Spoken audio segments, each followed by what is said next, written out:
अस्सलाम वालेकुम व्यूअर्स, उम्मीद है आप सब लोग खैरियत से होंगे। व्यूअर्स, आज फाइनेंशियल रिव्यू के लिए जो हमने सेक्टर चुना है वो है पावर जनरेशन का, और उसमें जो कंपनी है वो ऑल्टना एनर्जी लिमिटेड है।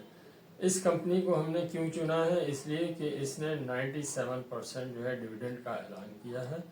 इतना ह्यूज अमाउंट का डिविडेंड होने के बावजूद हम ये तज्जिया करेंगे कि आया इस शेयर को आंख बंद करके ख़रीद लेना चाहिए या इसमें एहतियात करनी चाहिए। सारी तफसील हमारे मुस्तफ़ा साहब के पास है और वो तज्जिया करके आपको बताएंगे जी। अस्सलाम वालेकुम व्यूअर्स, उम्मीद है आप सब लोग खैरियत से होंगे। जैसे खालिद साहब ने बताया कि आज हमारा जो मौजू है वो ऑल्टन एनर्जी लिमिटेड पे आज हम तफसीली बात करेंगे। इसका फाइनेंशियल रिव्यू आपको हम पेश कर रहे हैं और उसकी फाइनेंशियल रिव्यू पेश करने की जो हमें ज़रूरत महसूस हुई वो ये हुई कि इसने जो अभी 21 फरवरी को कैश डिविडेंड दिया है 97%।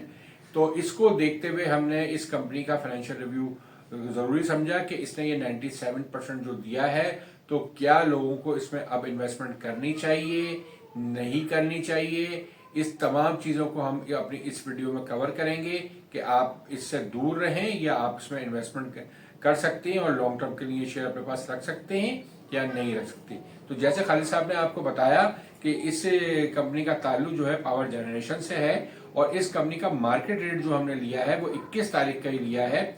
21 तारीख को अनाउंसमेंट के वक्त ये हो गया था 24 रुपए 73 पैसे, यानी कि एक दिन में इसमें 2 रुपए 3 पैसे का इंक्रीज आया था, यानी कि 8.94% का इंक्रीज आया था। और ये जो इसने अभी आपको 97% कैश डिविडेंड दिया है, ये इसने अपनी हाफ ईयरली अनाउंसमेंट की है, जो कि इसकी 31/12/2024 के अकाउंट्स हैं उसके बाद उसने ये अनाउंसमेंट की है। मगर मैं यह बताना जरूरी समझता हूं कि इसने अपनी पहली जो बोर्ड मीटिंग की थी वो की थी 11/2/2022 को, जिसमें इसके फाइनेंशियल अकाउंट्स पेश हुए थे और उसके में इसने नील डिविडेंड दिया था। इस नील डिविडेंड देने के बाद फिर 21/2 को उसने दोबारा बोर्ड मीटिंग कॉल की और इसमें इसने 97% कैश डिविडेंड की अनाउंसमेंट कर दी।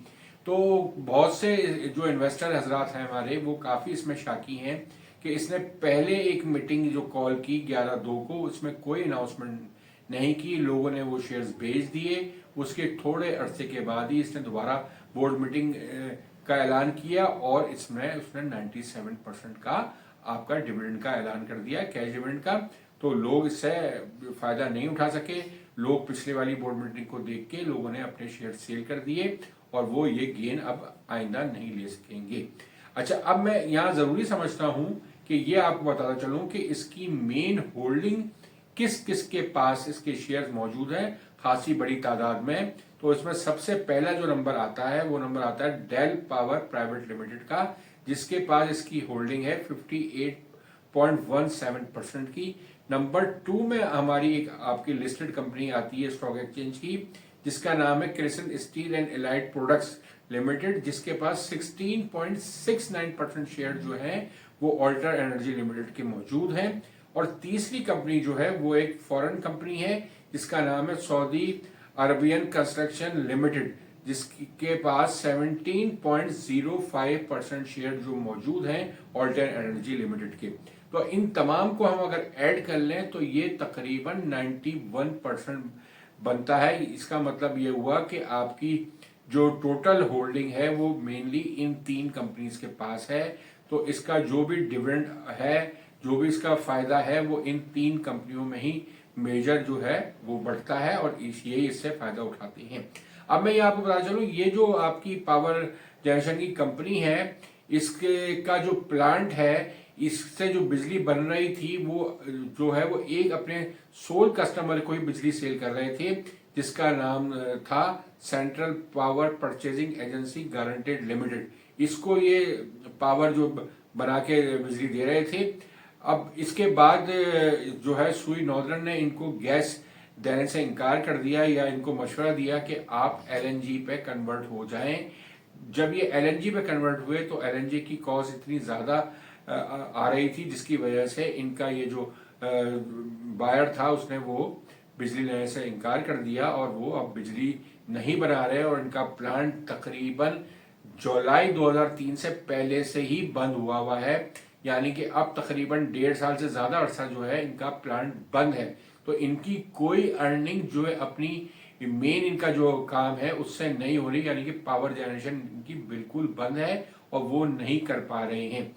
और एक बात मैं आपको और बता चलूं, इस कंपनी से उनका 30 साल का एग्रीमेंट था, और जो 30 साल का एग्रीमेंट था, मगर इस कंपनी का जो नेपरा ने 2025 में इसकी जो पावर बनाने की लाइसेंस था वो भी खत्म कर दिया, मगर बाद में उसने फिर इसका 6 साल का दोबारा इसको रिन्यू कर दिया है। अब इनके पास जो एग्रीमेंट है वो 2031 तक का तो मौजूद है, मगर जाहिर है अब वो परचेज नहीं कर रहा, और इनका एग्रीमेंट भी जो था वो इसी तरह का था कि जब ये बनाएंगे उसे बेचेंगे तो ये आपको रकम मिलेगी, इसमें कोई कैपेसिटी चार्जेस वाली चीज मौजूद नहीं लगती। ये हमारी अपनी राय है जिसको हम अब तक ये देख के समझे हैं।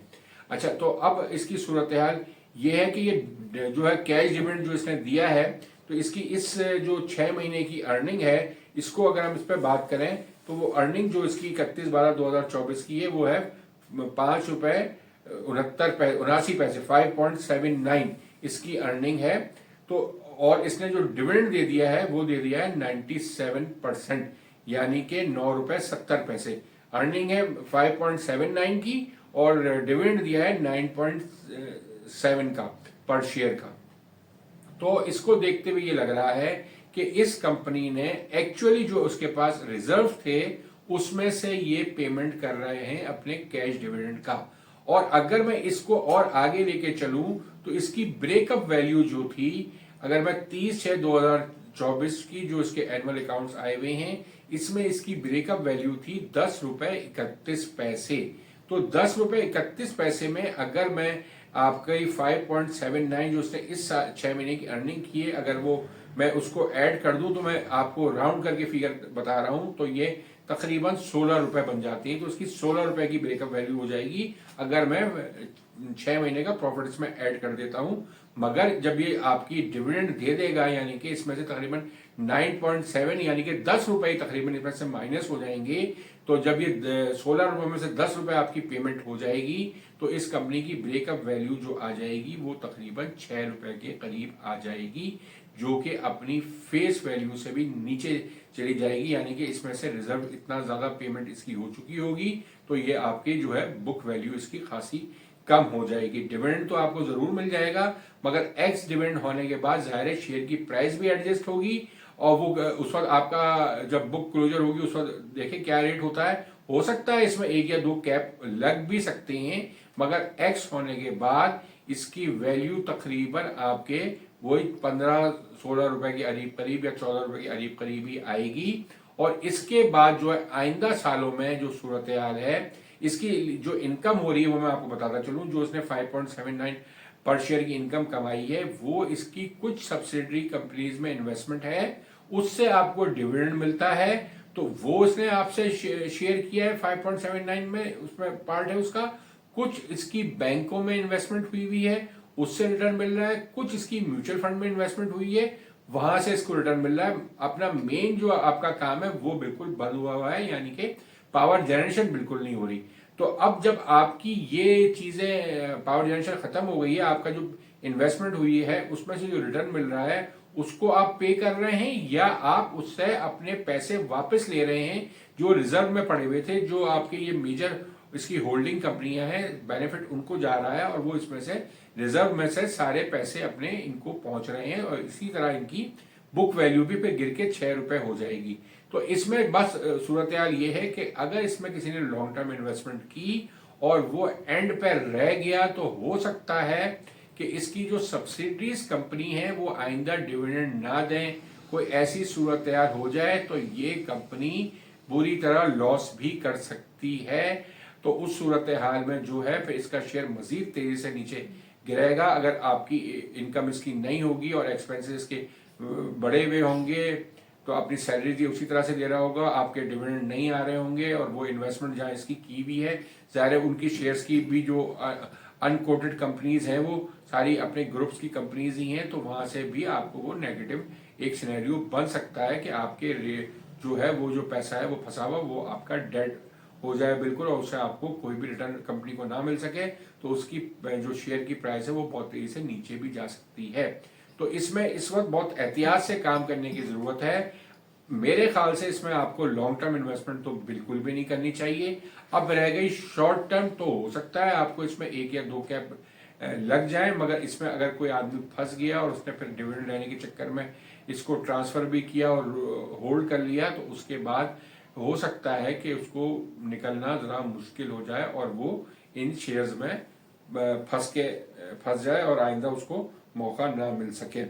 तो हमारी इसमें एंड कंक्लूजन हम यही कर रहे हैं कि इस वक्त आपको इसमें इन्वेस्टमेंट नहीं करनी चाहिए। अच्छा, अब मैं आपको इसकी हिस्टोरिकल प्राइस जरा सी बता देता हूं कि इसकी जो हाई लगाया है अब तक वो 53.73 का लगाया है। लो इसका 4 रुपए 25 पैसे का लगाया है और 2024 में इसका जो हाईएस्ट रेट था वो 27 रुपए 20 पैसे था और लोएस्ट रेट 16 रुपए 1 पैसे था और 25 में इसका जो हाईएस्ट रेट था वो 24 रुपए 97 पैसे था और लोएस्ट रेट 18 रुपए 10 पैसे था। तो अब हमारा इसमें जो मेन मकसद आपका यही था कि आप जो भी अपना डिसीजन लें वो अपने इन्वेस्टमेंट एडवाइजर से पूछ के लें। ये तमाम चीजें फाइनेंशियली जो हमने आपको बताई हैं, जो उसको आप अपने इन्वेस्टमेंट एडवाइजर से डिस्कस करें और उसके बाद अपना जो भी आपने डिसीजन लेना है वो जरूर लें, मगर एहतियात इसमें रखें। लॉन्ग टर्म इन्वेस्टमेंट से मेरे ख्याल से इसमें आपको बचना चाहिए। और मगर इसमें एक फायदा सिर्फ क्रिस्टल स्टील का मुझे जरूर नजर आता है कि उसमें टेम्परेरी जो है ये कैश उसमें आएगा, तो उसकी जो इनकम है वो यकीनी बढ़ जाएगी, तो उसका शेयर भी इसके साथ साथ वो ज्यादा बढ़ सकता है। उसमें आपको ज़ाहिर है वो ओवरऑल एक स्ट्रॉन्ग शेयर है, तो हो सकता है कि उसकी इनकम बढ़े तो उस पर आपकी प्राइस ज्यादा अच्छी बढ़े और उससे आपको अगर शॉर्ट टर्म में भी आप लेना चाहें तो उसमें लेके आप इन्वेस्टमेंट कर सकती हैं और उसका रिटर्न हासिल कर सकती हैं। तो हमारे इस वीडियो का हम इख्तिताम करते हैं अपने इसी मैसेज के साथ कि आप हमारे जो एक तो अपनी जो हमारी एडवर्टाइजमेंट है, यानी कि जो हम अपने चैनल की आपको मेंबरशिप ऑफर कर रहे हैं 3 महीने की 4,000 रुपये में, 6 महीने की 7,000 रुपये में और 1 साल की 12,000 रुपये में, उसको आप अवेल करें ताकि आप अपने फाइनेंशियल डिसीजन आसानी से ले सकें, हमसे मशवरा कर सकें। और इसके साथ ही अपनी इस वीडियो का हम इख्तिताम करते हैं कि आप हमारी वीडियो को लाइक करें, चैनल को सब्सक्राइब करें और लोगों से ज़्यादा शेयर करें ताकि लोग इससे फ़ायदा उठा सकें। इसके साथ ही खुदा हाफिज।